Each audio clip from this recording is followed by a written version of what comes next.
সকাল থেকে রাজধানী ও আশপাশের সব পথ যেন এসে মিশেছিল রাজধানীর সরাইদি উদ্যানে। দুপুরের আগেই জনসমুদ্রে পরিণত হয় উদ্যান। স্লোগানে স্লোগানে ক্ষোভের বিস্ফোরণে ফেটে পড়েন উপস্থিত লাখো মানুষ। ফিলিস্তিন ফিলিস্তিন আল কুদুস আল কুদুস, আমার ভাই শহীদ কেন? জাতিসংঘ জবাব চায়। আমরা প্রত্যেকটা বাংলাদেশের মানুষ ধর্ম বর্ণ নির্বিশেষে আমরা প্রত্যেকে তাদের সাথে সংহতি প্রকাশ করছি। মার্চ ফর গাজা কর্মসূচি থেকে ঘোষণাপত্রের মাধ্যমে ইসরায়েলের গণহত্যার বিচার আন্তর্জাতিক আদালতে নিশ্চিত সহ বিভিন্ন দাবি জানানো হয়। ঘোষণাপত্র পাঠ করেন আমার দেশ পত্রিকার সম্পাদক মাহমুদুর রহমান। রাষ্ট্রীয় আগ্রাসনের বিরুদ্ধে ওআইসি ও মুসলিম রাষ্ট্রগুলোকে দৃঢ় প্রতিবাদ ও কার্যকর কূটনৈতিক অবস্থান নিতে হবে।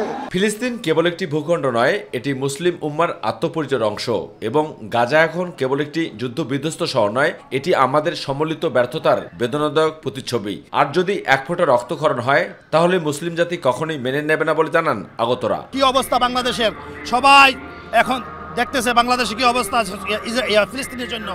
কেন সৌদি আরবে এখনো ঘুম ভাঙে নাই? আমাদের চাওয়া হচ্ছে এই হত্যা বন্ধ হোক।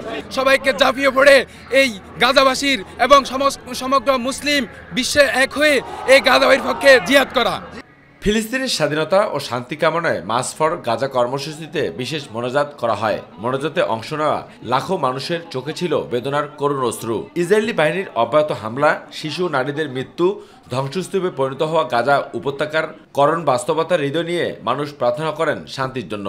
সরাইদি উদ্যানে আমরা এসেছি, আমরা দেশবাসীকে জানাবো যারা আসতে পেরেছেন তাদের ধন্যবাদ।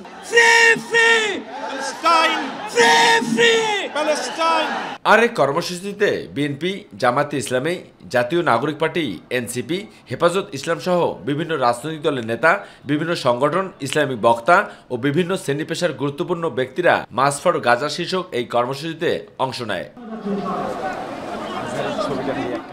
বাংলাদেশ থেকে ৬,০০০ কিলোমিটার দূরত্বে ঢাকা যেন পরিণত হয়েছে ফিলিস্তিন আর গাজা এক ছোট্ট ভূখণ্ডে। এখানে আসে সকল মুসলিমদের একটাই দাবি, ইসরায়েলি যে বর্বরতা এবং নির্মমতা চালাচ্ছে এটি দ্রুত বন্ধ করা না হলে সকল মুসলিম এক হয়ে এটার বিরুদ্ধে কঠোর অবস্থান গ্রহণ করবে।